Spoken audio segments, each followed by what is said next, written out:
Anyway, Aziz Ansari, Master of None. This is probably the biggest thing on our podcast. I don't know why, but now we're here. I don't know if you guys watched the show.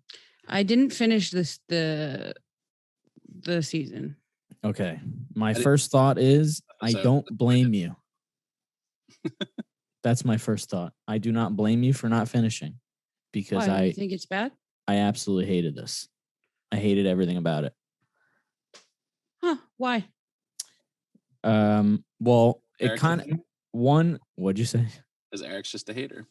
I'm just a hater, but also it kind of goes back to what you and I argued about when we were talking about Jenna Ortega and how your side was, well, they don't switch it up. They kind of keep it the same. Mm-hmm. You might actually like this because it's so far from what Master of None is that it's almost ridiculous for me. It's not even, it shouldn't even have the name Master of None. It's a completely different show. It's a completely different genre. I don't even consider it a comedy. It has its moments or whatever, but I don't know if you've ever seen the show Easy, but I think Jake has. We've had this. I haven't.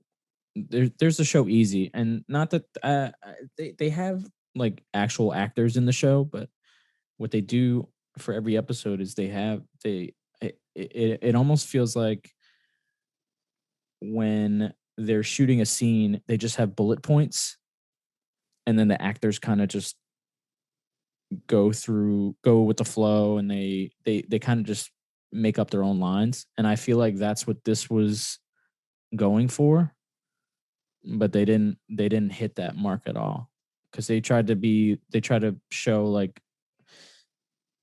how a relationship truly is, and it's just like you're just watching them hang out for like 2 episodes, and I didn't really enjoy that. Like at first I was like, oh, this is I like stuff like this where you kind of just like enjoying what these people are doing, but it became very it just dragged a lot at some point. I was like, it's almost they're trying so hard without actually trying, and it just bothered me. We should go ahead, Jake. It's just a joke saying we should write our own show based on the exact same thing called Difficult, and then make it actually work better. That would be. I think. Thanks, Jake. It just to the same. Was it on HBO, right? I agree with you though, Eric. Not really. Like in a way where I went into it not expecting the show to be the same. Like I went into it as a different show because I knew he wasn't going to be in it. Uh-huh. So I was kind of expecting it. So I actually enjoy it, but I can see where you're coming from. Like I enjoy when a comedic series or a comedic show does like a serious episode every now and then, because it kind of it like grounds you, and it's interesting because it's not all like fun and games. But this is just straight depressing for like 5 episodes. Like no, I get it. Like I'm the most depressing person of all time. Yeah, but I have a question for you. Do you think it was done on purpose? Because I do. I don't like, remember how we were getting into this is Aziz Ansari's like directorial debut, basically. Now I know he's directed before, but it's like him stepping away and being the runner of the show. You know what I'm saying? I see what he was trying to fix. Like he's trying to branch out and do something different. I get it, but I think it was a miss. Like I like Aziz, his part in the show, was kind of probably the only time I laughed, even though, it wasn't like very jokey, but, and then it kind of just turns because him and his girlfriend are fighting, and it's like, oh shit, like they're trying to show, he's trying to show off his, not his acting skills, but his chops, like his reach. He's trying to show off the drama factor. Yeah. And I just also Lena Waithe just doesn't do it for me. The other girl, I'm not sure. Clarify that because it doesn't sound like a great way to leave it. Doesn't do it for me. I'm sorry. You know what? Yeah, what bothered me a lot, I will say, is why is my internet connection unstable? whatever. Oh God. You know what bothered me a Jess. lot? It was the visual aspect of it. You didn't was like the very 4:3? different. Well, I did notice the 4:3, and I Did was Zack gonna Snyder, save it. Yes, It I was did in notice it. 4:3. I'm not watching. It was in 4:3. all 5 It's episodes just were in 4:3. the way that they visually tell, like the cinematography does not match the story that they're trying to tell. So Jake, they do this thing where they film it in 4:3. Well, yeah, but also but it switches. It's a still camera. Like the camera doesn't move in any of the scenes. It's just the camera's placed. They run through the scene.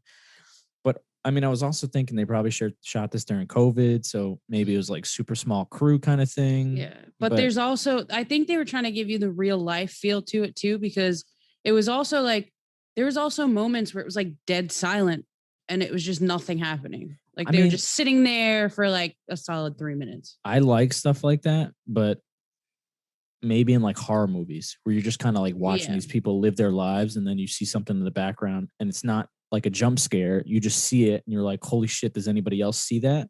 Yeah, it's a good way in that scenario to like lay down a little bit of suspenseful groundwork. Right.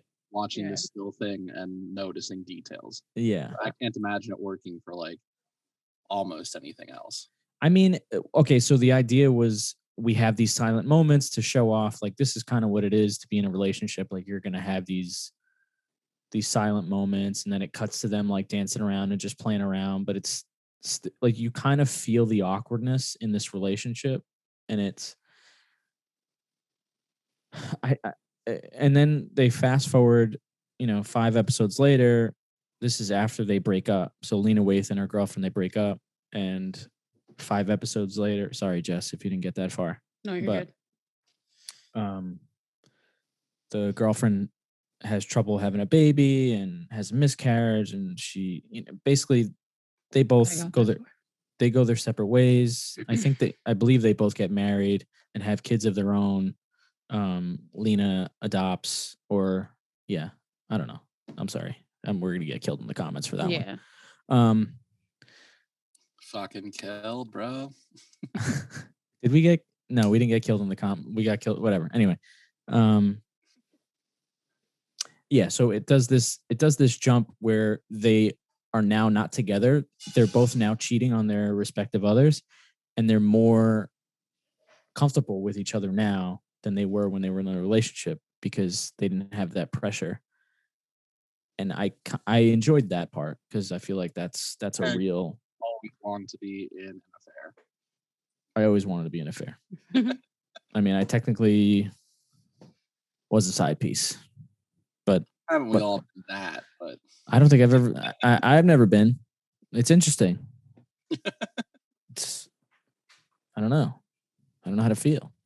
But anyway, I mean, you get all the. It would have been brilliant if you just started crying right there. I would have. This is the best podcast moment we've ever had. We just the Eric sees on Sorry's thing because it makes him feel too uncomfortable about where he's at in life.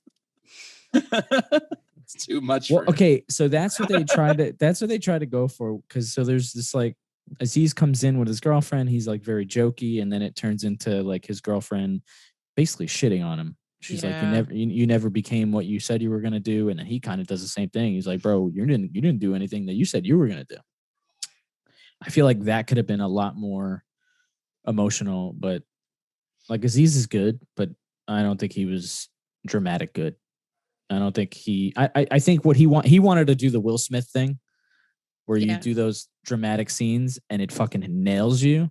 And that's not what happened with this at all. I think it would have been, it would have undercut it a lot, but it would have been very funny if for those dramatic scenes, especially like for relationship dramatic scenes, just going back to what the fuck was that movie called with Adam Driver and Scarlett Johansson? The Wedding? No. The Affair? No, it was The Honeymoon.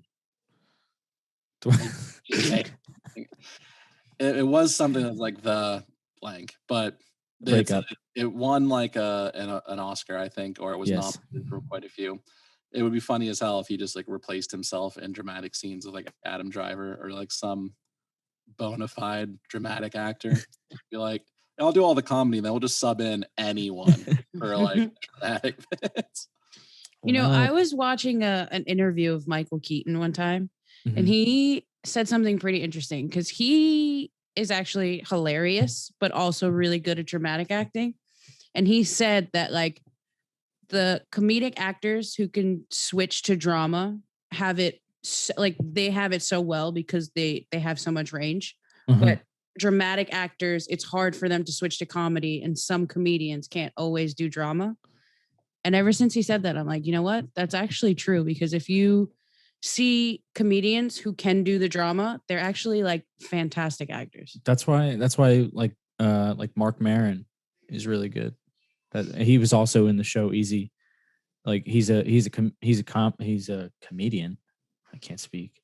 But he also has this serious role, and it's awesome because you know this guy is this funny dude, but he's taking you in like because he's funny. Glow as well. Like, what'd you say?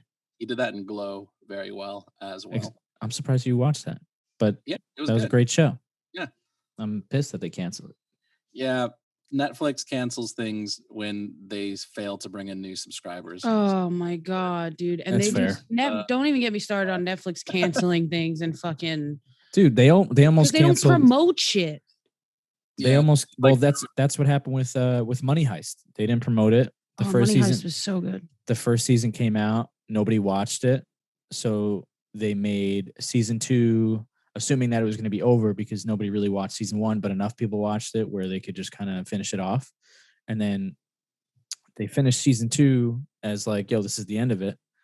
And then mad people found the show somehow, like through the grapevine. And now it's fucking 6 seasons in or whatever. And with an E too. They canceled And with an E, but they had no promo for that show, but everybody loved that show. They still canceled it. They do that all the like because they never promote basically anything because their strategy is just we're going to make a million shows and one of them's going to hit. Like I remember, but they promoted 13 Reasons Why till the fucking cows came home. They do pick and choose. I can't remember what it was, but when Stranger Things came out and blew up, I remember I never saw ads for Stranger Things. I was always seeing ads for like this other show for the first season of Stranger Things. Yeah, really. So I think they thought that was going to be more like a fun pet project then. Yeah, and then Stranger Things went wild, and then that promotion was everywhere, and then they thought season 3 were all over the place. And they took like something I saw on the Netflix queue. And that's why they promoted 13 Reasons Why, because they thought from that it was going to blow up. And it did. Fair enough. It did. But 13 Reasons Why is a weird situation because I feel like the reviews for that show every season were just terrible. So here's the thing. 13 Reasons Why really messed up by forcing the second and third season. Yeah. It's a book about a girl who leaves tapes that she killed herself, right? So like the first season is figuring all this stuff out. It was good. It was done a little in a glorifying way. That would be my beef with it, but it was good. Overall, it was good and it was impactful. But going to season 2 and 3, and it's a different situation from like You. It's like, no, this is really jumping the shark because the girl was dead. She really did kill herself. And it kind of makes it seem by doing a season 2 and a season 3 that when you do kill yourself, it's not really, there's no finality to it. Right. Which should be the message. Like if you see season 1, that should be the message you pull from this, because season 1 shows you the effect that her death has on everybody. You know what I mean? Mm-hmm. So like season 2 was just, it was crazy. When that girl killed herself anyway. Yeah, exactly. Season 2 is like, I think it was a school shooting, or season 3 was a school shooting or something like that. They just kept changing it. Dramatic topic after dramatic topic. Hold for Everything podcast.